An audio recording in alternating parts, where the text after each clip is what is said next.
রাধিকা সুধূর, কে সেই সুন্দর, কে সেই সুন্দর, কে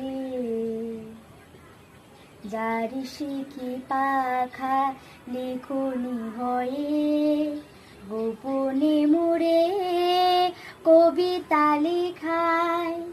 যার শিখি পাখা লিখুনি হয়ে, গোপনে মোরে কবিতা লেখায়।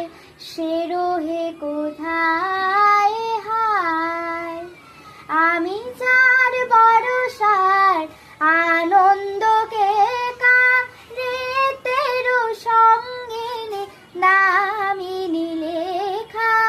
আমি যার বরসার